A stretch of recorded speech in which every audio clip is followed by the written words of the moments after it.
I spent $30,000 on my sister's wedding only to discover a day before that her groom was my worst enemy. They say money can't buy happiness, but trust me, it can buy front row seats to a dumpster fire with your name on it. I'm Michael, 32, IT guy from Seattle. I work from home, live alone, and thought my biggest headache was fixing broken code while keeping my cat from knocking over my coffee. Yeah, life had other plans. After getting burned by people I trusted, long story, think betrayal with a side of heartbreak, I built walls thicker than a Costco bulk order. My world? Coding marathons, grabbing coffee from 7-Eleven, and yelling at refs during Seahawks games. My social life was mostly chats with the barista who knew my order by heart. Not thrilling, but hey, no drama. Then came Jess. She's the human equivalent of a TikTok trend, always buzzing with energy. She'd throw a party for her neighbor's hamster if given the chance. So, when she invited me to a family dinner, my first instinct was to pass. But Jess? She could sell snow to Alaskans. Next thing I knew, I was ironing a shirt and regretting my life choices. Dinner was exactly what I expected. Mom pushing kale salad at me with that look. Maybe eat fewer burgers. Dad asking if I'd ever consider a real office job. And my aunt telling me about her friend's daughter, who was also single. Poor thing. Meanwhile, my cat was probably having the time of his life knocking things off shelves at home. Then Jess stood up, eyes sparkling like she just scored Taylor Swift tickets. She announced she was getting married. The room exploded with cheers. Mom cried like it was a season finale of This Is Us, and Dad, well, he nodded proudly between bites of steak. I was genuinely happy for her, until she turned to me with that smile.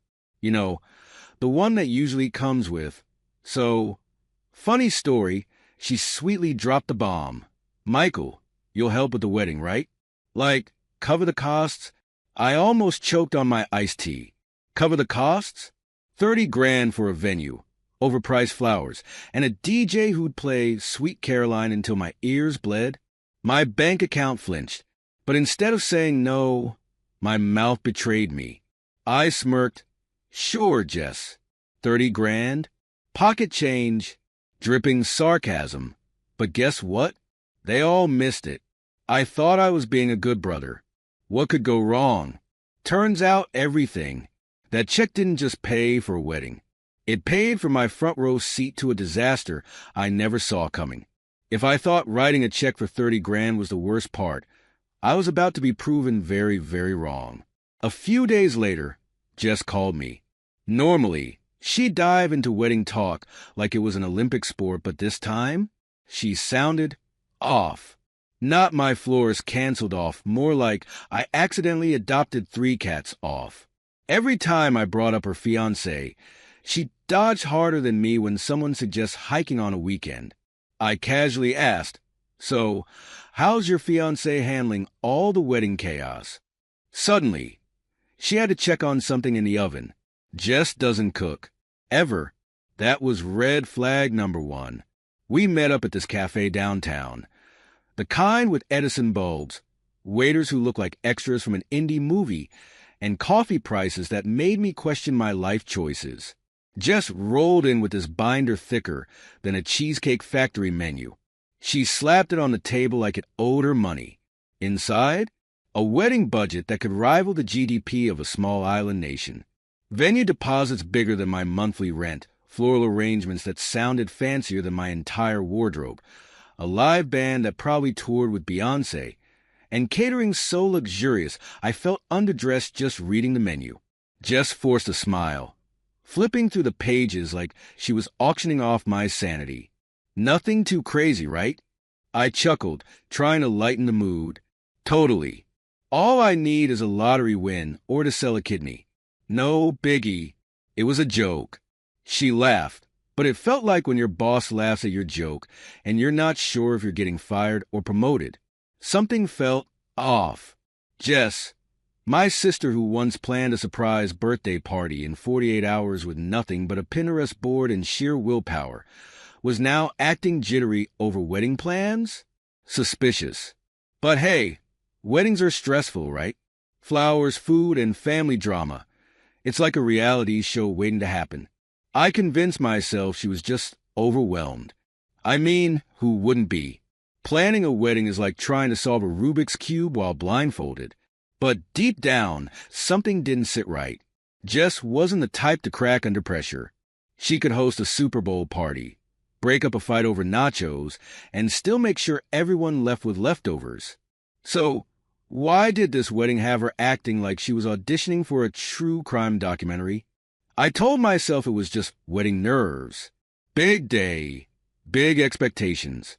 What else could it be? Turns out, I had no idea how deep the rabbit hole went. And this was just the first crack in the perfect picture she was trying to paint. A week passed, and I was almost convincing myself that Jess's weird behavior was just wedding stress. Almost. Then she sent me a photo of her fiancé. At first glance, he looked like every other guy in Seattle who owned too many flannel shirts and thought IPA was a personality trait.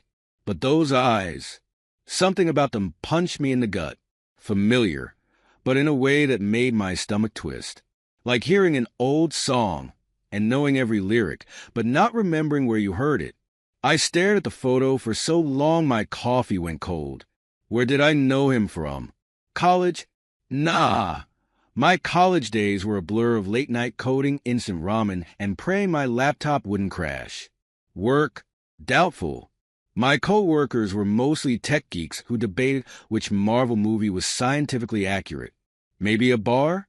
I wasn't exactly a social butterfly, but I wasn't living under a rock either. The more I thought about it, the more it gnawed at me. I even did the ultimate shameful deep dive, scrolling through my old Facebook albums. Yes, the ones where I thought cargo shorts and puka shell necklaces were peak fashion. Nothing. Not a single clue. Frustrated, I switched to Instagram, half hoping to find him tagged at some party. Nada. Just a bunch of throwbacks to bad haircuts and questionable life choices. I felt like one of those true crime podcasters, connecting dots that didn't exist. So, I asked Jess casually, "Where'd you meet him?" She barely looked up from her phone, muttered something about a bar or a party, then changed the subject faster than my internet loads when I actually needed to buffer. Jess wasn't exactly subtle. In high school, she once faked being sick to skip gym class, and then posted beach pics the same day. Smooth, right? So yeah, her nervous brush-off set off alarm bells. I spiraled into full detective mode. Old texts, emails, LinkedIn stalking. If there was a platform, I was on it. Even asked a couple of friends from back in the day, hoping someone might recognize him. Zip. Zero. Each dead, and made it worse. It felt like trying to remember a dream that fades the second you wake up. Jess acted like she was hiding a lottery ticket or a body in her closet every time I brought him up. And those eyes, they stared back at me like a puzzle missing one piece. I kept telling myself it was just wedding nerves. But deep down I knew this wasn't a wedding jitters thing. This was a something seriously wrong thing. And all I could think was, who is he? And why do I feel like I'm about to regret finding out? Nights alone with nothing but a laptop and insomnia can lead you down some strange rabbit holes. That night, my mind wouldn't shut off. I kept thinking about Jess's fiancé and those damn eyes. Familiar, but frustratingly out of reach. So, I did what any sane person would do. I started digging through old photos. My external hard drive was like a digital time capsule. Blurry party pics, regrettable hairstyles, and fashion choices that made me question my sanity. Hoodies 2 sizes too big. Cargo shorts I thought were cool, and enough red cups to sponsor a frat house. I was about to give up when I found a folder labeled College Days. Inside were shots from house parties where cheap beer flowed like water. Someone always passed out in the bathtub, and Domino's pizza boxes doubled as plates. And then there it was, a photo from 8 years ago. Me, grinning like an idiot, holding a red Solo cup. Next to me, my then best friend Tom, flashing that cocky smile I used to find charming. And standing between us, the girl I thought I'd spend forever with, before Tom decided best friend also meant guy who steals your girlfriend. My stomach twisted into a knot that not even Tums could fix. Back then, Tom and I were inseparable. Xbox marathons, road trips with zero planning, and late-night taco runs. Until he stabbed me in the back harder than a bad steak knife. But as I stared at the photo, something clicked. Tom looked different now, beard, expensive haircut, tailored suit instead of his old graphic tees, and worn-out Vans. He had transformed from the guy who thought microwaving ramen was cooking into someone who probably had a skincare routine. But the eyes? Cold, calculating, manipulative. Those eyes hadn't changed. I felt the blood drain from my face. Jess's fiancé wasn't some random guy. It was Tom. I leaned back in my chair, my cat giving me that judgmental "you good, bro" look from the corner. This had to be a joke, right? Tom? Marrying my sister? The same Tom who ghosted me after tearing my life apart. My hands shook as I slammed my laptop shut. This wasn't just awkward family drama. This was a nightmare dressed in wedding invitations. And I was footing the bill. My heart pounded louder than my upstairs neighbor's late-night TV marathons. Tom. Jess. The betrayal felt like déjà vu with extra salt in the wound. I needed answers. I grabbed my phone, thumb hovering over Jess's contact. My cat flicked his tail, like even he knew this call was about to be a disaster. Before I could overthink it, I hit dial. Jess picked up on the second ring. Her usual chirpy "Hey, Mike" wasn't there. Silence stretched longer than a Monday morning meeting where the coffee machine was broken. Finally, I blurted out, "Did you know? Did you know it was Tom?" The silence cracked. A shaky breath. Then I knew. My stomach dropped faster than my Wi-Fi during a storm. She knew. Her voice trembled. It was years ago. People change. I didn't think it mattered. My laugh was bitter. People change? Sure. And cats do taxes. I paced my tiny living room, my half-eaten takeout forgotten on the coffee table. My mind flashed back to all those nights spent coding my way to a better paycheck, saving every extra dollar. And for what? To fund the wedding of the year, starring my least favorite person on the planet. She continued, words tumbling out. I needed your help, Mike. I needed the money. I thought if you knew it was him, you'd say no. I felt like I'd been hit by a truck. Twice. My own sister used me. 30 grand wasn't pocket change. It was my savings, my late-night coding marathons, my skip vacations to finally pay off student loans. I wanted to yell, throw my phone, something, but all I managed was, "So, you lied." For money, Jess whispered. I didn't want to hurt you. I wanted the perfect wedding. Perfect? Perfectly insane. This wasn't a sitcom where everything wraps up neatly in 30 minutes. My mind raced. Tom, the guy who shattered my trust, was about to marry Jess, who just shattered it again. I sank onto my couch, my cat hopping up beside me like, "Bro, you okay?" She pleaded softly, "Please, Mike, don't ruin this." My head spun. My sister, my best friend turned enemy, 30 grand, and a wedding that suddenly felt like a ticking time bomb. What the hell was I supposed to do now? Forgiveness? Yeah, not in this lifetime.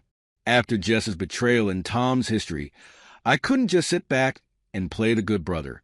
Sleep? Gone. My brain replayed everything like a bad reality show marathon. By morning, I knew one thing. Staying quiet wasn't an option. The rehearsal dinner was at one of those overpriced downtown spots where even water costs more than my Spotify subscription.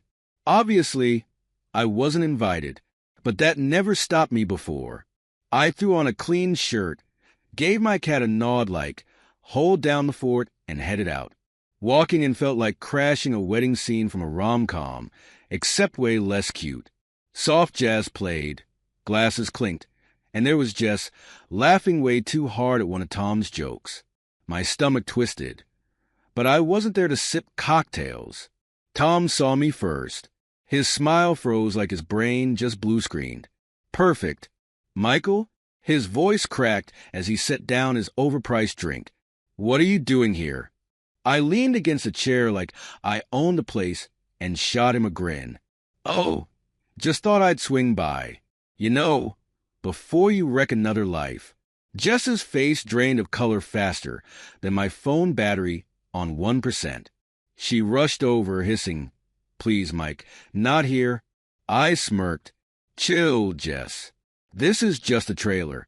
Tom's awkward chuckle filled the room. "Hey, man, no need to make a scene." "A scene?" "Oh, buddy, this was just the opening act." People started whispering behind half-empty wine glasses. Jess grabbed my arm like I was about to flip a table. But walking away, not happening. Not this time. The tension in the room could have cut through my grandmother's Thanksgiving turkey. My heart was pounding, but my face? Stone cold. I wasn't here to play nice. I grabbed the mic from the DJ, who looked like he regretted ever taking this gig. Glasses clinked. Whispers rippled through the crowd. I cleared my throat, flashing the fakest smile I could muster. "Let's raise a glass," I began, "to the groom, Tom. A guy who really knows how to stab a friend in the back with style." The room froze. Tom's face turned redder than the cheap wine on the table. Jess's eyes widened, silently begging me to stop. Spoiler alert, I wasn't stopping. Murmurs filled the room. "What's going on? Is this part of the speech?" One older guy chuckled, thinking it was some edgy humor. Bless his heart. Tom shot up from his chair, but Jess grabbed his arm. She whispered something to him, probably begging him not to flip the table.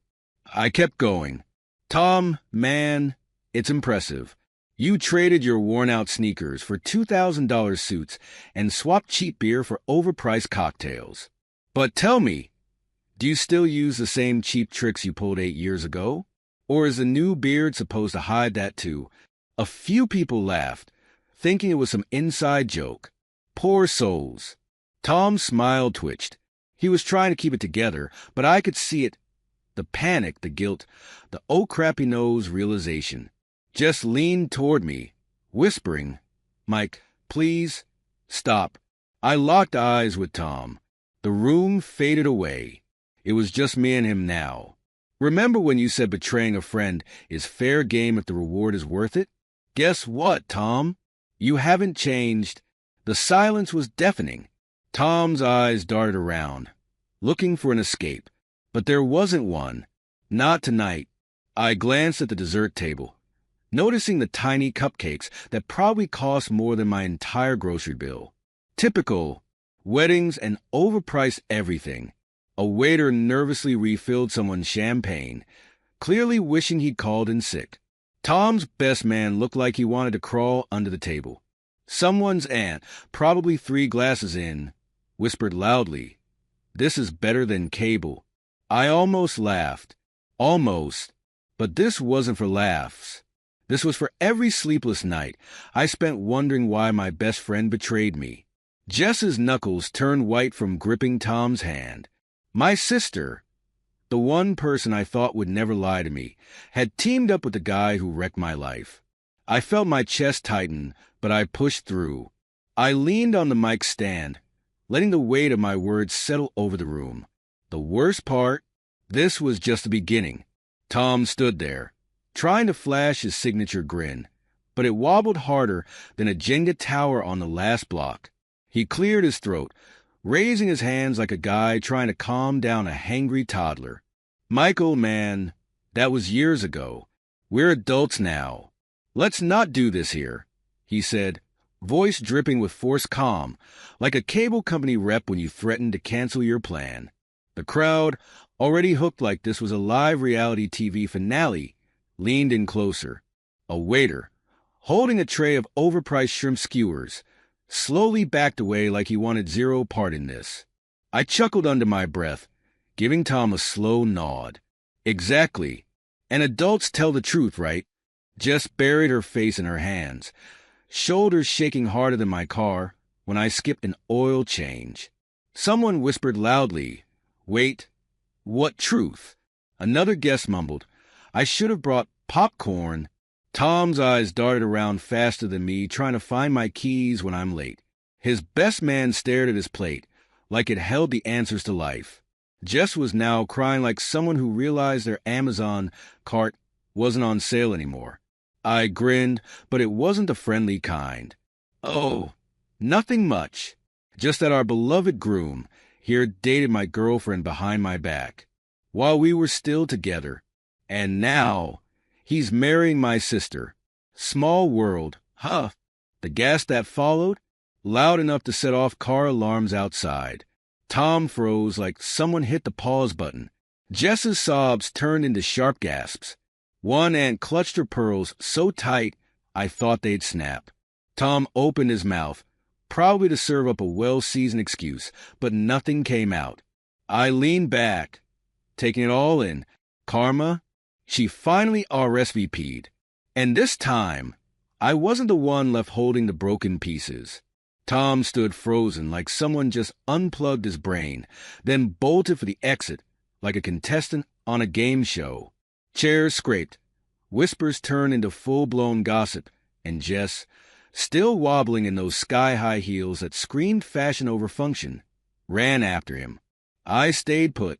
Not my circus, not my monkeys. Near the entrance, Tom's voice, loud enough for half the room to catch, cut through the murmurs. "How can I marry you when your brother hates me? This will always be between us." Classic Tom. Always the victim, never the problem. Jess begged him to stay, mascara running down her cheeks like a bad soap opera. Guests stared, pretending not to stare. One waiter whispered to another, "I'd better get a bonus for this shift." Jess's parents scrambled to salvage the night, offering tight smiles and pushing more champagne, like it was liquid amnesia. "More bubbly? Don't mind if I do," muttered one guy who was clearly just there for the open bar. I leaned against a pillar, sipping my now-warm soda, watching the chaos like it was primetime TV. Jess eventually walked back in. Tears streaked across her face, eyes sharp enough to cut glass. "You ruined everything," she hissed. I gave her a tired shrug. "No, Jess. I saved you from a lifetime with a guy who couldn't even fake loyalty." Months passed. Life went on. One chilly afternoon, I sat in my Ford F-150 at the Starbucks drive-thru, sipping a coffee so sweet it could cause a cavity on contact. My phone buzzed. A message from Jess. "Maybe you were right. Tom's already dating someone else." Guess I dodged a bullet. I snorted, but left her on read. 30 grand down the drain, but hey, consider it tuition for Life Lessons 101. Later, I posted on Facebook. Sometimes the best wedding gift is the truth, even if it maxes out your credit card. The comments came in fast. "Bro, you're a legend." I chuckled, finishing my coffee. Yeah, at least I got one thing right.